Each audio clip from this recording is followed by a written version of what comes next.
Hi friends, good morning. இன்னைக்கு காலையில் பார்த்தீங்கன்னா வாக்கிங் வந்து ரொம்ப ஆர்வமாக அவங்க அப்பாவை கூப்பிட்டுட்டே இருக்காங்க. அப்பா சீக்கிரம் வாங்க வாங்க அப்படின்னு. ஏன்னா வெளியில் ஒரு டாக் சாப்பாடு வச்சா அவங்க சாப்பிட்டுட்டு நின்றுட்டுருக்காங்க அவங்கள பார்த்துட்டு.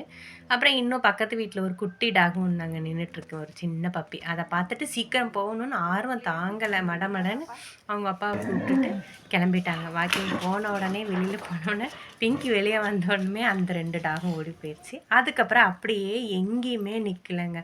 மடன்னு நடந்துக்கிட்டே தான் இருந்தாங்க. இந்த பக்கமும் அந்த பக்கமும் திரும்பவும் இல்லை. ரோடு ஸ்மெல் பண்ணலை, புல்லுக்கிட்ட போகலை, செடிக்கிட்ட போகலை, திரும்பியும் பார்க்கல. அப்படியே அவங்க இஷ்டத்துக்கு அப்படியே நடந்துக்கிட்டே இருந்தாங்க. நானும் கேட்டேன், என்ன பாப்பா இன்னைக்கு இவ்வளோ ஃபாஸ்ட்டாக நடக்கிற அப்படின்னு.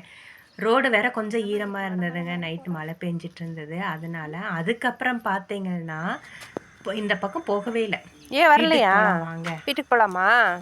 ம் ம் என்ன இப்படி இழுத்துட்டு நிற்கிறாரு பாரு, அப்பா இப்படி இழுத்துட்டு நிற்கிறாரு, நீ போக மாட்டேன்ற, வீட்டுக்கு போகலான்றியா? சரி நட, வீட்டுக்கு போகலாம். போக நட நட நட, வீட்டுக்கு போகலாம். அப்பா வாங்க வீட்டுக்கு போகலாம். நட, வீட்டுக்கு போகலாம். நட, போதும் வாக்கிங் அப்படின்ற மாதிரி சரி நட. நின்று இழுத்துட்டு அப்படியே வீட்டுக்கு வந்தாச்சுங்க. இதுதான் இன்னைக்கு வாக்கிங்.